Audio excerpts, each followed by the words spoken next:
So we create our habits, and then our habits return the favor and create us. So I hope you have made some good habits in your life. If you didn't, it's alright. In this video, I'm going to save you, I'm going to help you, I'm going to give you the blueprint, the manifesto. I'm going to give you my life's work.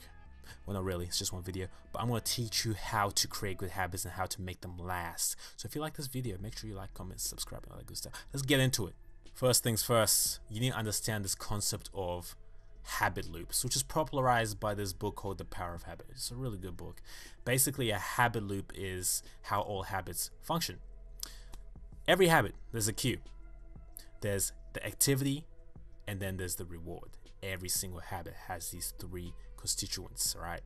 So let's say brushing your teeth. What's the cue? You finish dinner and your mouth feels kind of weird. You got some pieces of meat stuck in between your teeth. It's time to brush your teeth. It's time to floss. That's your cue. The action, brushing your teeth. The reward, your mouth feels fresh and you feel better. That's the reward. A little bit of dopamine spike. Or let's say waking up in the morning having breakfast. The cue, your alarm goes off, right? Signifies it's go time, baby. The action, you make your breakfast and you eat it. The reward, you feel full and you're ready for the day. So those are the three elements of a habit. So if you want to make a habit for yourself, if you want to really make something into part of your life, you need a strong cue.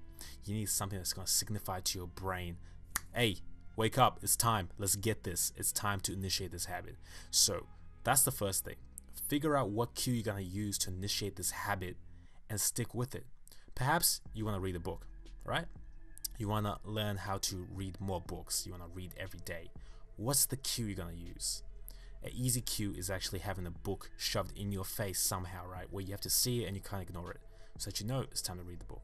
Maybe, perhaps maybe, if you want to read a book every single day, have the book lying on your bed before you go to bed, right? Have the book right there so that you see it and it signifies that habit loop, right? That's the first thing. Cue. All right, sweet, good. Let's go into the next thing. Now that you got the cue sorted out, you need to create systems that are going to facilitate this habit. They say that it takes anywhere between 30 days to 67 days to form a habit until it's part of your subconscious mind, until it's no longer about willpower. So between starting day and the day it becomes a habit, there's going to be a lot of willpower used up. So make shit easier for yourself by creating systems. Think about what type of systems you're gonna make sure that this habit stays in place. System is basically a thing that you have made beforehand to ensure that you don't fail. Let's say you're trying to create the habit of eating healthier, right? You want to get on this ketogenic diet that everyone's talking about. So you want to cut out the carbs. If you don't have any systems laid in place, when you go out with your friends, you're gonna break the habit. You're gonna eat some Cheetos, you're gonna eat some bullshit because that's what's there, and your willpower is limited. You're gonna cave in. But if you incorporate systems, if you do a meal prep, that's a form of a system. You make your food prior to going out, so when you go out, you have the food right there and you don't have to eat the bullshit and the junk. It's gonna be easier to create this habit. Eventually, you won't even need to rely on the system. It will just be part of you to eat healthy. That's just one example of a system. So let's talk about another example of a system. Let's say you want to get up every morning at 5 a.m. What most people do is they set their alarm for 5 a.m. and when the alarm goes off, they're faced with a decision: get up or go back to sleep. They hit the snooze, go back to sleep. But if you incorporate a system, you won't have this problem. This system could be as simple as having your phone across the room so that when it rings, you're forced to get up, making you overcome that initial inertia of the morning and making it easier for you to carry on with your day, getting up early in the morning. That's a system. It's basically setting a framework. You're planning for the worst. You know that you're going to have moments of weak willpower. You know that your brain's going to trick you.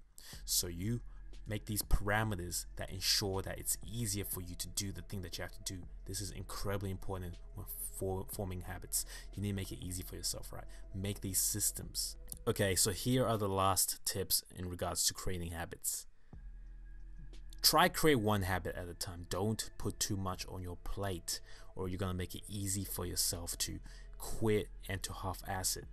Think of yourself as Goku going into the hyperbolic time chamber. This is some serious business, alright? This is training. One at a time, master that habit, and then move on to the next.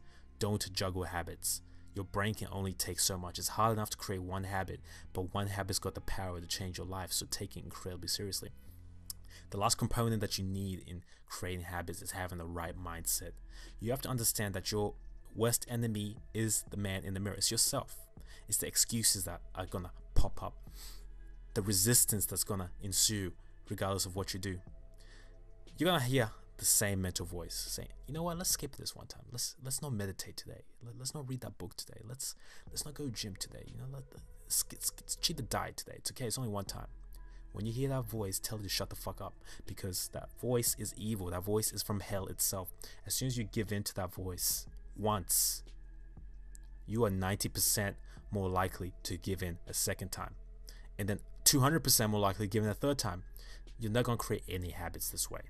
The voice in your head doesn't want you to be great. The voice in your head wants you to resort back to the creepy little golem self that you were before trying to embark on this glorious habit making mission. Don't listen to it. Don't give it power. You have the power. You really need to use all your psychological fortitude to battle it. Don't give in once. This is serious business. This is where most people fail at creating habits. They think that they can half-fast it. They think that they can skip a day. You can't skip a day. You have to keep doing it until it is part of your subconscious. The rewards are glorious. Honestly, the rewards are wonderful. Once you get in the habit of exercising, you love it. Your body changes, the rest of your life changes. Once you get in the habit of reading, your brain changes before you. Once you get in the habit of meditating, your awareness increases. All these things that are beneficial are bullshit at the beginning. They are hard. Your brain doesn't want you to do it, but once it becomes a habit, once it becomes a factor of your subconscious mind, once it's automatic, your life is literally changing. So it's worth it. It's worth that grueling first 30 to 60 days of just willpower and systems and psychological warfare, because once you have it for life.